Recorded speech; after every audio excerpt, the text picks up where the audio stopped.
வணக்கம், welcome to thiyonilapradeep kitchen. இன்னைக்கு நம்ம பார்க்க போற recipe vegetable biryani. Basmati rice பயன்படுத்தி எப்படி பண்றது அப்படின்னு தான் நான் காட்ட போறேன். இன்னைக்கு நம்ம இந்த வெஜிடபிள் பிரியாணில நிறைய காய் சேர்த்து அதை வந்து நம்ம ப்ரெஷர் குக்கர்ல பண்ண போறோம். ப்ரெஷர் குக்கர்லயே பண்ணாலும் தம் பிரியாணி அளவுக்கு எப்படி வந்து அரிசியை நல்லா உதிரு உதிரா டேஸ்டா வந்து செய்யறது அப்படின்னு தான் இந்த வீடியோல நம்ம பார்க்க போறோம். இப்போ இந்த வெஜிடபிள் பிரியாணி பண்றதுக்கு ஒரு ப்ரெஷர் குக்கர்ல ஒரு 2 டேபிள் ஸ்பூன் அளவு எண்ணெய், 2 டேபிள் ஸ்பூன் அளவு நெய் சேர்த்துக்கோங்க.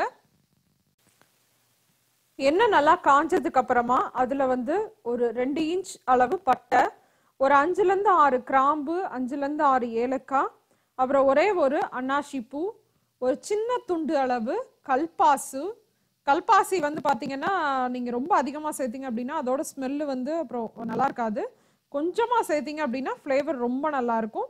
அப்புறம் ஒரு பெரிய பிரியாணி இலை, இது எல்லாத்தையுமே சேர்த்துட்டு அதெல்லாம் நல்லா பொரிஞ்சதுக்கு அப்புறமா அதுல வந்து நம்ம வெங்காயம் சேர்த்துக்கலாம். இங்க வந்து பாத்தீங்கன்னா வெங்காயம் ரொம்ப பெருசா இருக்கும். நம்ம ஊர்ல இருக்க மீடியம் சைஸ் வெங்காயத்துல 2 வெங்காயம் சேர்ந்தாதான் இங்க ஒரு வெங்காயம் கணக்கே வரும். நான் வந்து ஒரு வெங்காயம் தான் ஆட் பண்ணியிருக்கேன். நீங்க நம்ம ஊர் வெங்காயம்னா 2 வெங்காயம் ஆட் பண்ணிக்கோங்க. ஆட் பண்ணிட்டு அது கூட வந்து பாத்தீங்கன்னா பச்சை மிளகா சேர்த்துக்கணும். உங்களுக்கு காரம் அதிகமா வேணும் அப்படின்னா 4 பச்சை மிளகாவை 2ஆ கீறி சேர்த்துக்கோங்க. அப்படி இல்லைன்னா முழுசு முழுசாவே சேர்த்துக்கலாம். சேர்த்துட்டு தேவையான அளவு உப்பு சேர்த்துட்டு வெங்காயத்தை நல்லா வதக்கிக்கோங்க. பிரியாணிக்கு எப்பயுமே வந்து வெங்காயம் நல்லா வதங்கணும், அப்பதான் டேஸ்ட் நல்லா இருக்கும். அடுத்து அதுல 1.5 டீஸ்பூன் அளவு இஞ்சி பூண்டு விழுது சேர்த்துக்கோங்க.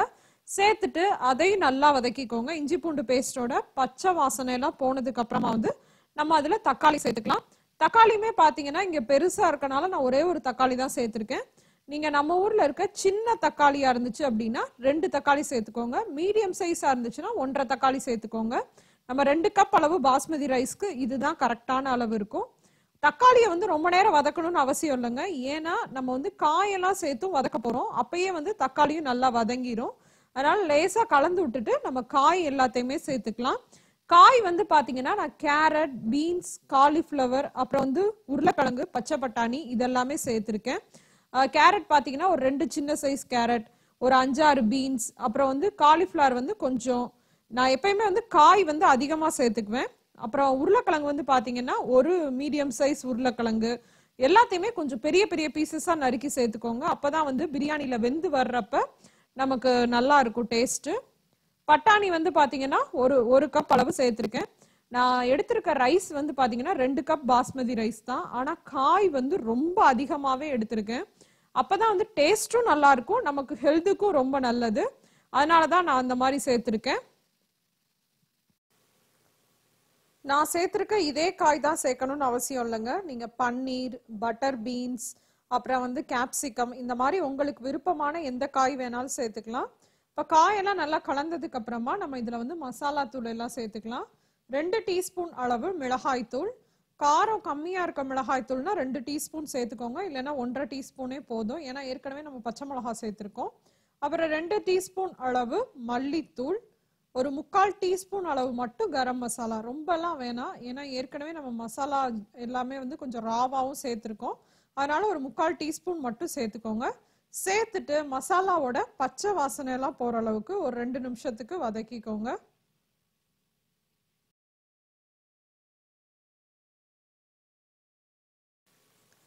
மசாலாலாம் நல்லா வதக்கினதுக்கு அப்புறமா அதுல வந்து புதினா, ஒரு கைப்பிடி அளவு புதினாவும், ஒரு கைப்பிடி அளவு வந்து கொத்தமல்லியும் நல்லா பொடி பொடியா நறுக்கி சேர்த்துக்கோங்க.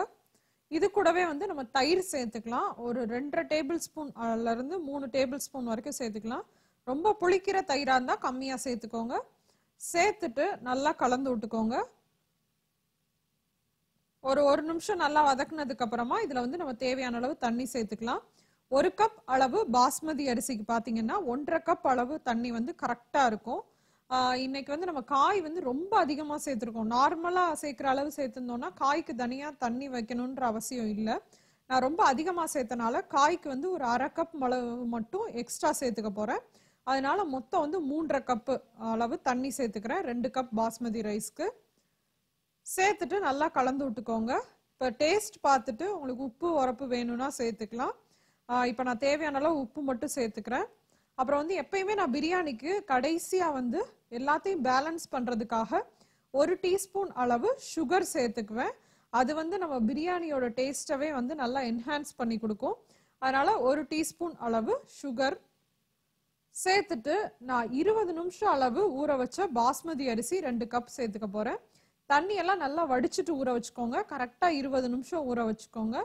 இந்த மாதிரி நல்லா தண்ணி கொதிச்சதுக்கு அப்புறமா அரிசியை நம்ம உள்ள சேர்க்கணும்.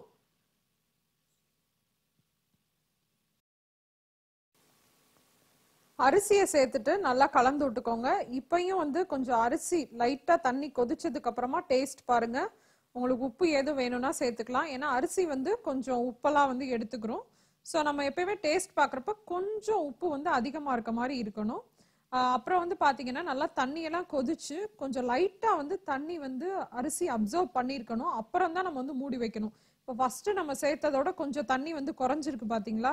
இந்த ஸ்டேஜில் மூடி வச்சு நம்ம வந்து வேக வச்சோம்னா தான் வந்து தம் ஸ்டைலில் வந்து நமக்கு பிரியாணி கிடைக்கும். இப்போ கடைசியாக வந்து கொஞ்சம் மல்லி இலை சேர்த்துக்கலாம். அது கூட வந்து பார்த்தீங்கன்னா கொஞ்சமாக நெய் வந்து 1 டேபிள் ஸ்பூன் அளவு கடைசியாக சேர்த்தோம்னா டேஸ்ட் ரொம்ப நல்லா இருக்கும். அப்புறம் 1லேருந்து 2 டீஸ்பூன் அளவு எலுமிச்சம்பழத்தோட சாறு. உங்களுக்கு புளிப்பு கொஞ்சம் கம்மியாக இருக்க மாதிரி இருந்துச்சுன்னா சேர்த்துக்கோங்க. இல்லைன்னா நீங்கள் வந்து இதை ஸ்கிப் பண்ணிடலாம். இப்போ இதை சேர்த்ததுக்கு அப்புறமா நம்ம குக்கரை மூடிட்டு காத்து வர வரைக்கும் வெயிட் பண்ணணும்லாம் அவசியம் இல்லைங்க. விசிலையும் போட்டுட்டு சிம்மில் 10 நிமிஷம் மட்டும் நம்ம வந்து குக் பண்ணா போதும். பாஸ்மதி அரிசி நல்லா உதிரி உதிரியா வெந்துடும். விசிலோட சேர்த்தே போட்டுட்டு நம்ம சிம்மில் வச்சு 10 நிமிஷம் குக் பண்ண போறோம். விசில் விட போறது இல்லை. அதே மாதிரி நம்ம வேற எந்த மெத்தட்லயும் குக் பண்ண போறது இல்லை. விசிலோட சேர்த்து போட்டுட்டு 10 நிமிஷம் மட்டும், அது மட்டும் கரெக்டா பார்த்துக்கோங்க. இப்போ வந்து பாருங்களேன், 10 நிமிஷத்துக்கு அப்புறமா நல்லா ப்ரெஷர்லாம் ரிலீஸ் ஆனதுக்கு அப்புறம் ஓபன் பண்ணியிருக்கேன். நல்லா வந்து பாஸ்மதி அரிசி ஒன்னோட ஒன்று ஒட்டாம சூப்பரா வந்து ரெடி ஆயிருக்கு.